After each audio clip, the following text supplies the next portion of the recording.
primero, André, que nos cuentes.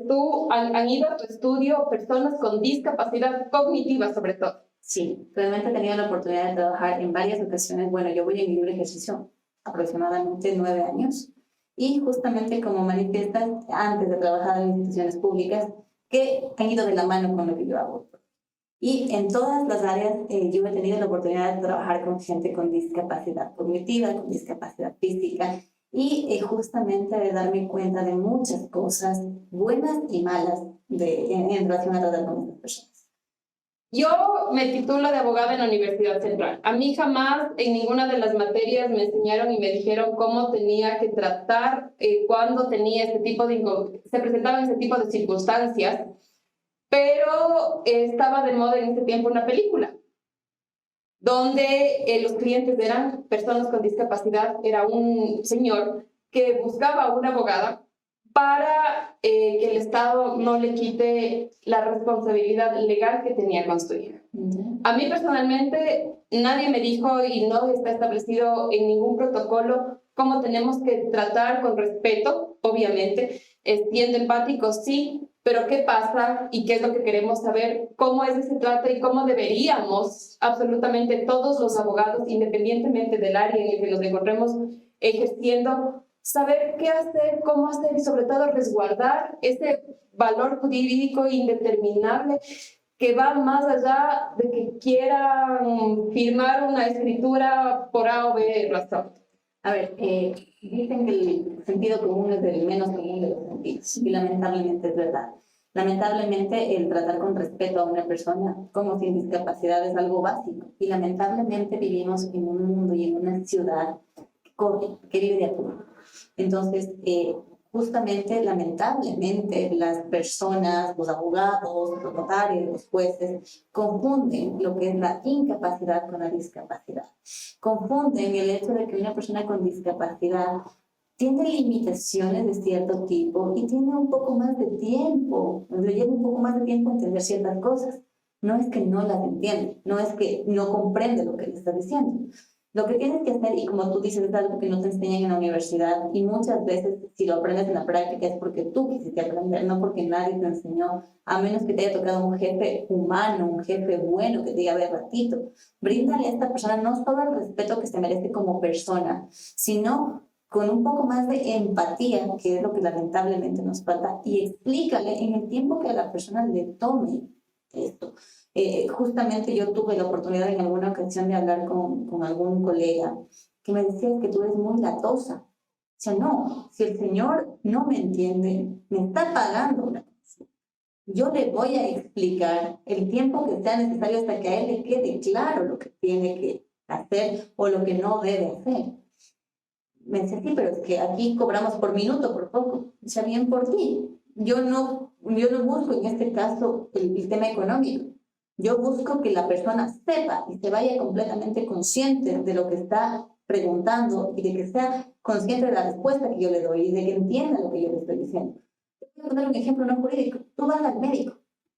Y muchos médicos, que a mí me parecen un desastre, porque ya no son humanos, porque perdieron su humanidad y su empatía por el paciente. Tómese esto, te dan una receta con una letra que ni entiendes y vaya.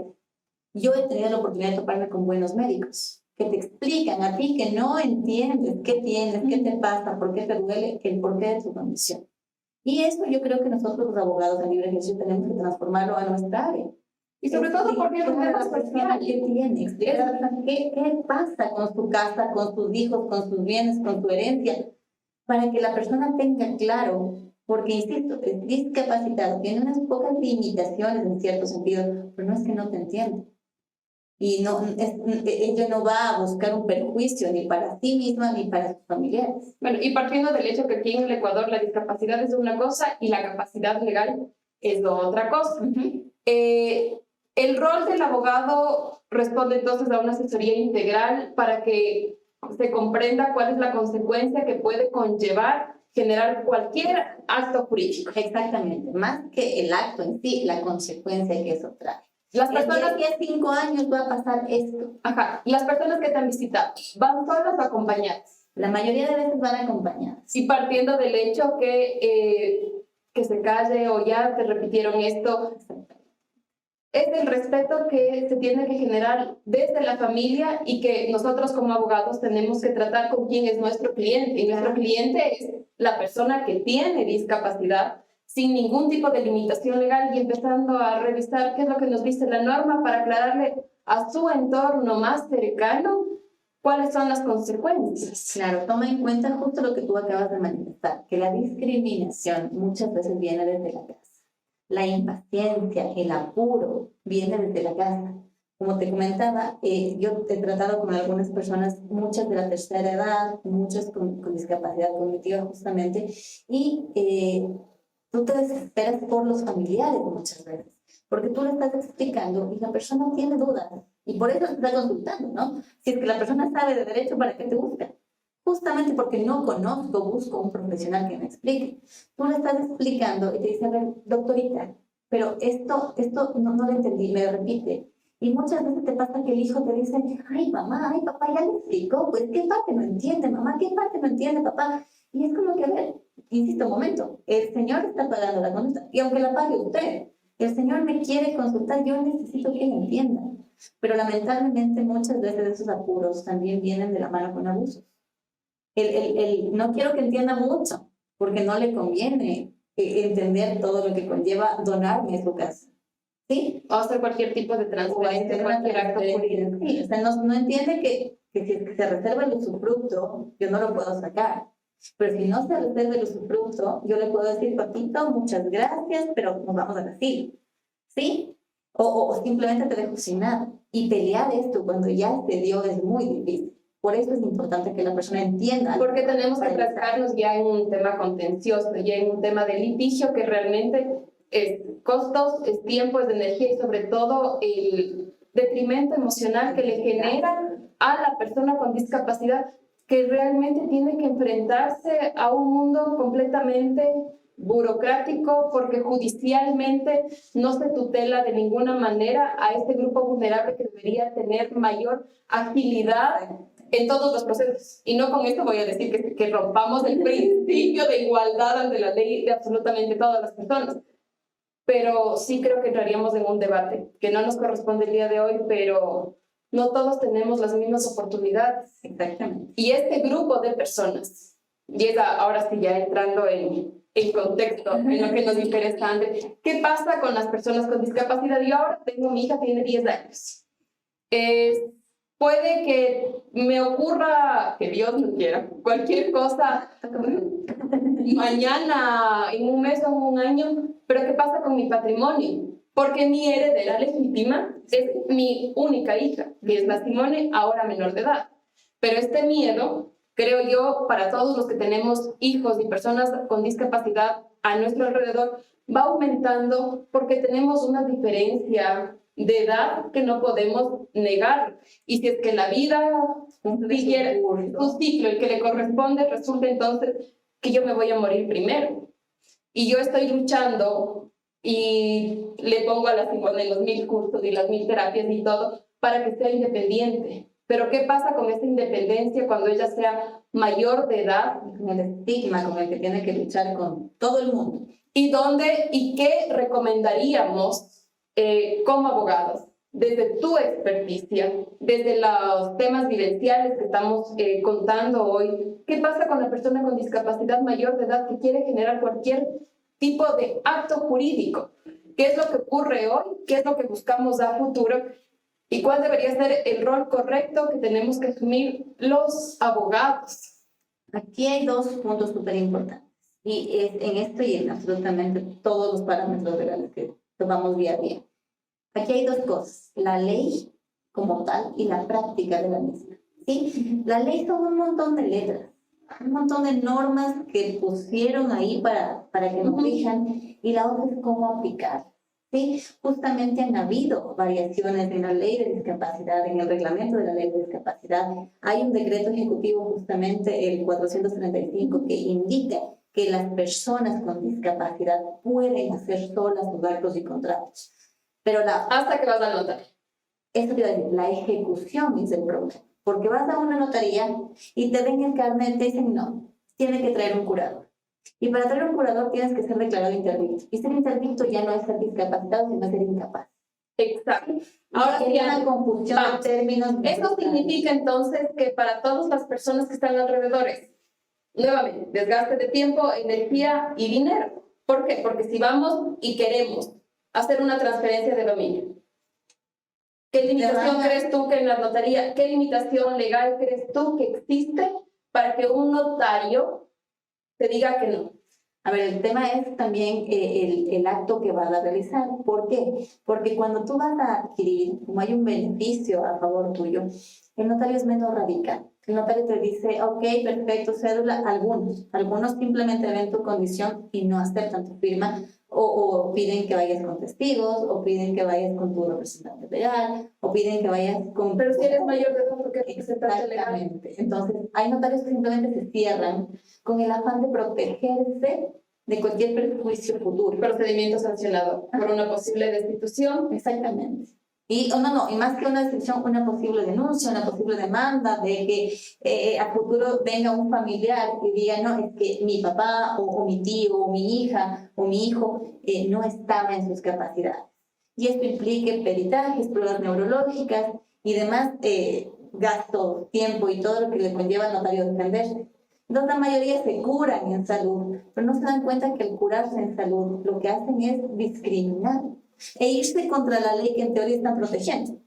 O sea, la ley de discapacidad, su función es proteger a las personas vulnerables que tienen una discapacidad y principalmente evitar esta discriminación contra ellos.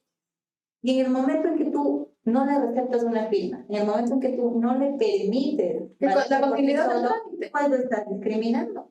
Y estás generando mayor estigma y mayor etiquetas, porque ese rato empiezas, ¿no? En el que es que esto, es que este otro, y por lo general cuando tú ya vas a la notaría, tú vas ahí para que te den haciendo absolutamente todo el trámite y no siempre acuden donde el abogado que tendría que ir a entrar en esta controversia jurídica, pero que al final del día el que tiene la potestad para tomar una decisión es el notario. Ahora, por ejemplo, tú, si vas con una persona con discapacidad y te niegan la continuidad del trámite en la notaría, ¿presentarías un reclamo frente al notario? No, frente al Consejo. Exacto, frente al Consejo de la Judicatura. ¿Por qué? Porque efectivamente concluimos entonces que la discapacidad no está atada en este país a la capacidad legal. Claro, la discapacidad es una cosa, la incapacidad es otra cosa y la capacidad legal es otra cosa. ¿Sí? La ley es muy clara cuando te dice que incapaz, 100% incapaz, es un menor de edad, porque obviamente un niño no puede tener conciencia de sus actos al 100%. Aún así, esto tiene mucho tema por discutir, porque tú eres menor de edad hasta los 17 años y 11 meses. A esa edad ya estás completamente consciente de las cosas. Incluso el tema de la minoría de edad es un tema que es controvertido ahora. Por supuesto, porque hay niños, mis niños, por ejemplo, mi niña tiene 8 años, mi hijo tiene 6 años, mi último niño tiene 1 mes de vida. Ellos no tienen idea de qué hacer en relación a la parte legal, de sus derechos, de sus obligaciones. Ellos deberían ser considerados menores de edad. Pero un muchacho de 14... No menores de edad, son menores de edad. Más bien ellos no deberían ser considerados... ellos son incapaces. Legales, sí, exacto, legales. Un muchacho de 14 años, de 15 años, es completamente consciente de lo que está haciendo. No al 100%, no como un adulto, pero si tú me perdonas, yo conozco muchos adultos que a los 40 años no tienen ideas. Tienen comportamiento de niños de 15 años. Ideas de lo que están haciendo. Entonces, es completamente discutible el tema de la conciencia de los datos de una persona, independientemente de la edad. Ahora, por ejemplo, André, regresando al tema, ¿qué pasa con estas personas con discapacidad, intelectual sobre todo, que es el tema que estamos abordando hoy, y que en unos cuantos años serán mayores de edad y que van a tener, que podrían, en el mejor de los casos, dependiendo de las condiciones de cada familia, recibir activos? ¿Cómo podrían estas familias resguardar el patrimonio de estos sus hijos legítimos herederos a futuro, con apego a la norma?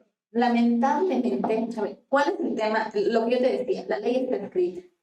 Las leyes están cambiando, la mayoría a favor de las personas con discapacidad, tratando de hacerlos más independientes.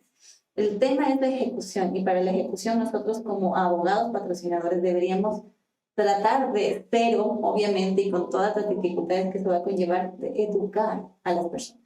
¿Sí? Poco a poco no vamos a poder tapar el sol con un dedo y hacer mal y hacer que todo cambie. Pero justamente nosotros los abogados somos los llamados a educar al notario, de ir con una norma y explicarle el porqué de las cosas. O sea, y empezar a hacer las cosas, porque si no, los notarios están en su zona de confort y realmente empezar a quejarnos y empezar a levantar la voz. Exactamente. Ahora, André, pero para estas familias, y a mí me parece, por ejemplo, es un tema que aquí no se trata muy habitualmente en el Ecuador, la necesidad de que se elaboren los testamentos. Más que un testamento, te comento, yo aquí en Ecuador soy enemiga de los testamentos. Me encantan los testamentos de Estados Unidos. ¿Por qué? Porque no te dejan disponer de tus bienes. Un testamento te permite, la teoría del sentido de la existencia de un testamento es, yo me voy a morir y quiero que mis bienes, que mis cosas se repartan de la siguiente manera. Punto. Es mi última voluntad, es mi disposición. Y lo hago porque quiero y porque puedo. Con las limitaciones del Código Civil. No, eso es lo que no me gusta de Ecuador. Las En limitaciones. Estados Unidos yo tengo 2 casas, le dejo las 2 casas Al perro. y mis hijos se van al pueblo porque han sido malos hijos, porque no han sido gratos o porque ya tienen suficiente.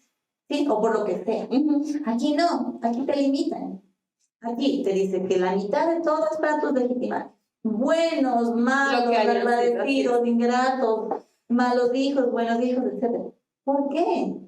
Si yo estoy escribiendo mi última voluntad, déjenme escribir mi última voluntad, no me limiten a mi última voluntad. Pero podríamos considerar sí al testamento como un instrumento de resguardo del patrimonio para el legítimo heredero, que va a ser en este caso, porque en el supuesto que estamos abarcando es una persona con discapacidad. Más bien yo te sugiero en ese sentido, o sea, yo sugiero en ese sentido hacer una disposición en vida. Bien sea por una donación, bien sea con las reservas correspondientes. ¿Por qué? Porque, y perdóname lo que te voy a decir, tal vez suene gracioso, si muchos en vida no respetan mi opinión, no respetan mi decisión, te hablo de hijos, de padres, de parientes cercanos, todos, imagínate fallecieron. O sea, si no respetan mi opinión y mi decisión en vida, peor cuando no estoy, van a hacer lo que quieren. Adicionalmente, aquí hay una gran falencia en el conocimiento del derecho sucesorio.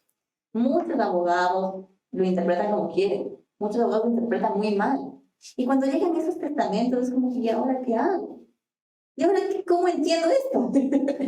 Porque lamentablemente no respetan ni los legitimarios, ni las mejoras, ni la cuarta de libre disposición, hicieron lo que quisieron.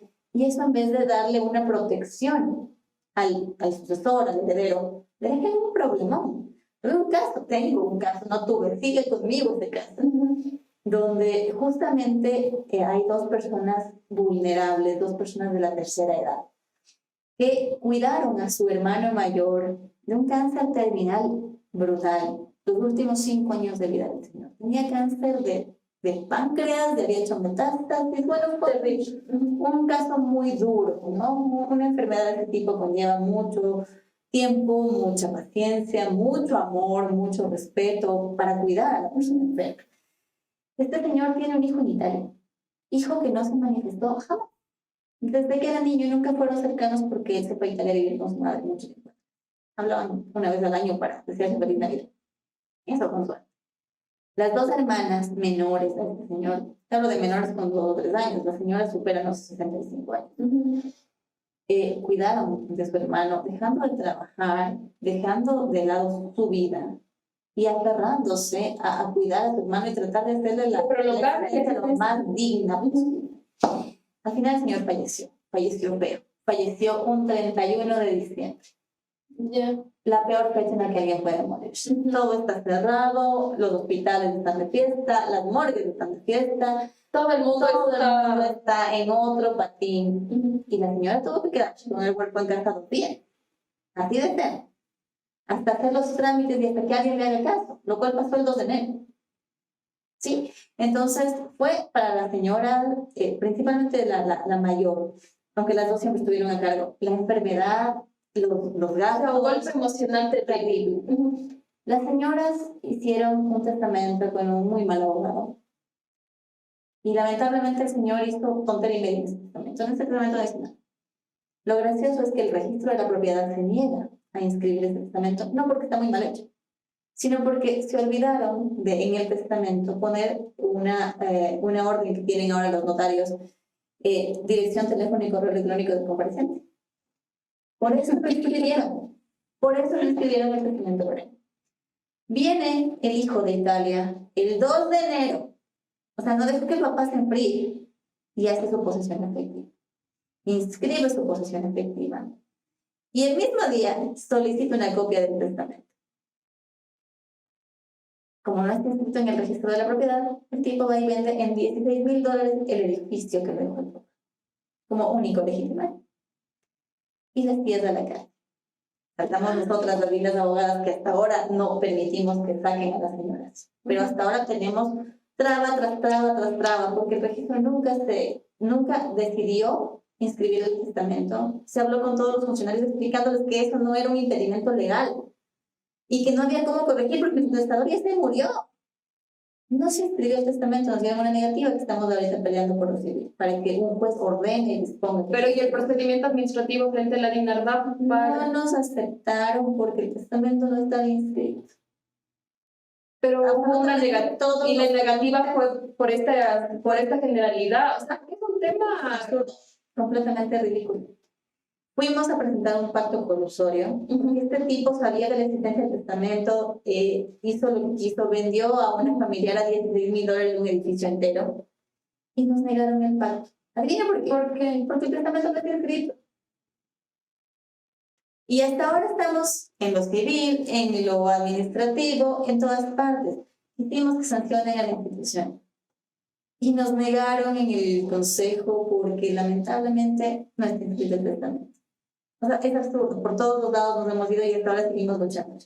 Ahora estamos luchando para que inscriban el testamento y poder irnos por todas partes. Vamos, esto empezó un año antes de la pandemia. Vamos a los 4 años con el caso. Lo bueno es que la señora que compró de buena fe, ¿no? Quiso sacarle a la señora del departamento que por ley le correspondía porque el hermano se lo dejó por todos los cuidados que recibió.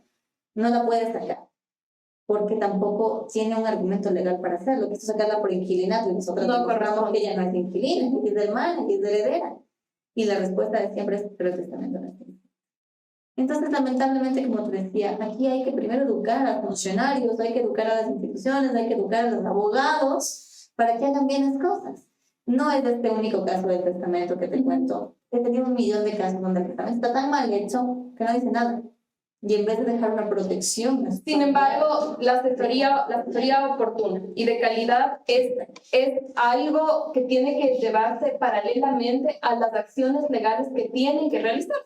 Porque ahora, ¿qué es lo que te pasa? Mire, tú tienes que criar y acompañar, bueno, no criar, sino por alguna razón una persona cercana a ti tiene una discapacidad.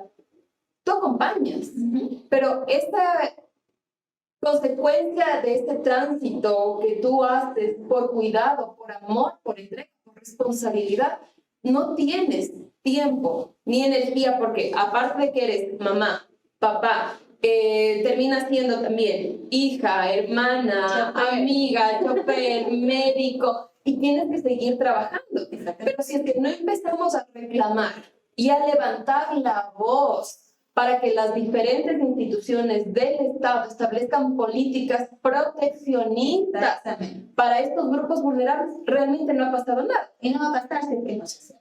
Mira, es lo que a mí me pasó. Yo soy abogada, pero yo cuando tuve que desvincularle a mi hija de la educación regular, o sea, yo quería irme mandándoles no solo más allá de la donde les correspondía, ¿no? Pero no tenía tiempo realmente en ese entonces para presentar un procedimiento administrativo sancionador en contra de la institución, porque el derecho que le están vulnerando no es del mío, es de una niña que nació con una condición, pero que esta condición no te establece y no te etiqueta de qué te va a pasar a futuro. Entonces, no sé, Andrés, si es que tú estás de acuerdo, y por ejemplo, el día de hoy podríamos concluir en temas completamente ciertos, y quizás de aquí tú me dices si es que estás o no de acuerdo o qué se nos va. Primer hecho es que el abogado tiene que saber atender a su cliente. con el respeto necesario, con los protocolos suficientes, con el tiempo necesario. Sin embargo, no hay manuales de buenas prácticas que permitan a todos los abogados, independientemente de la materia en la cual se estén especializando, o hacerlo como corresponde. Porque en otro episodio tendríamos que hablar, en cambio, de la responsabilidad de carácter penal, que implica, y que este es un tema completamente diferente, y que, claro, donde estamos tutelando son otro tipo de cuestiones. Segundo punto sería que efectivamente en el Ecuador la discapacidad no significa ser incapaz legal para absolutamente contraer cualquier, para realizar más bien que contraer cualquier acto jurídico, Cualquiera, ¿sí? actos de carácter jurídico. Que implica derechos y obligaciones. Así es. Y que efectivamente, nos guste o no nos guste, bueno, yo soy muy, en cambio, muy empática con los contratos, tú difieres muchísimo en eso. Sin embargo, en el país sí hay figuras de carácter legal que pueden permitir a las personas que tienen a su alrededor personas con discapacidad hacer uso de estas figuras establecidas en el derecho ecuatoriano para tutelar y buscar solventar a futuro nuestras ausencias. Siempre y cuando estén bien hechas. Una recomendación principalmente a los profesionales del derecho, el que mucho abarca poco aprieta, el que hace todo, el que es civilista, penalista, laboralista, hace tránsito, hace compañía, hace todo. Sí, o te enfocas en una cosa o te enfocas en otra cosa. El principio de especialidad. Exactamente, y al cliente, por favor, busque un abogado que se especialice en la materia que usted quiere llevar a cabo. Sí, porque si usted busca una ayuda civil con un laboralista, no va a conseguir nada. Lo mismo a la inversa. Si es que busca ayuda penal con un civilista, van a acabar presos los dos. Completamente. Y sobre todo, hay que saber entender que cuando tú estás hablando y estás buscando proteger derechos de las personas con discapacidad, es un tema que nosotros lo buscamos y lo hacemos a largo plazo, donde una equivocación como esta, del caso que nos acabamos de comentar, puede traer consecuencias terribles. O sea, porque en todo caso esta señora que compró en $16,000 el edificio, en todo caso ha sido calmada, porque puede venir ahí algún atorrante que simplemente se dedique a hacerles la vida imposible. Exactamente. Entonces, bueno, aquí las atorrantes hemos sido mi colega y yo, mi mejor amiga y yo, que no le hemos dejado porque intentaron hacer la vida imposible. Y hasta que nos paramos, y en buena hora, uno de los abogados que le patrocinaba a esta bendita señora nos conoce en buena lid, nos llevamos bien. Y sabe que no puede meterse. Porque lamentablemente la ley le ampara a la señora. Pero imagínate que no se hubiera amparado en nosotros, que no nos hubiera conocido, que se hubiera puesto a trabajar con una persona como la que le hizo el testamento.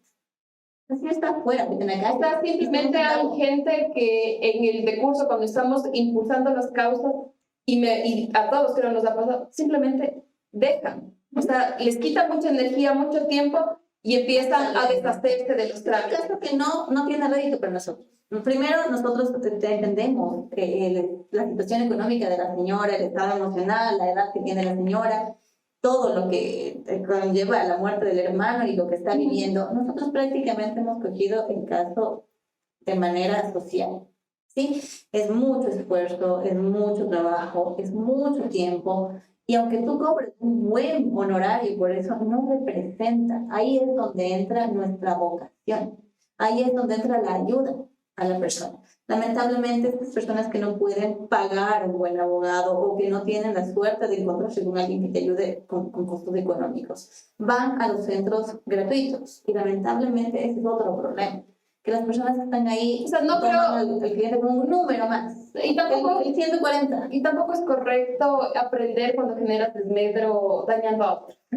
Entonces ahí es en donde sí se requiere de manera obligatoria nuevas políticas del Estado en los diferentes tópicos que hemos ido abordando, pero sobre todo hacerles una invitación, más bien un llamado a todas las personas que tienen a su alrededor personas con discapacidad, que sí hay figuras legales, que tienen que buscar buena asesoría. Para eso nos encontramos aquí, por eso es que es necesario que sepan que no están solos y que basta con hacer un acercamiento para empezar a levantar la voz y generar los reclamos en las diferentes instancias que correspondan. Exactamente. Lamentablemente, la mayoría de gente por pereza, por ya ni modo, porque ya la ley se ha vuelto muy lenta, muy larga, las burocracias, las instituciones públicas, la gente deja botadas estas cosas, la gente deja botadas los reclamos, prefiere olvidarse del tema.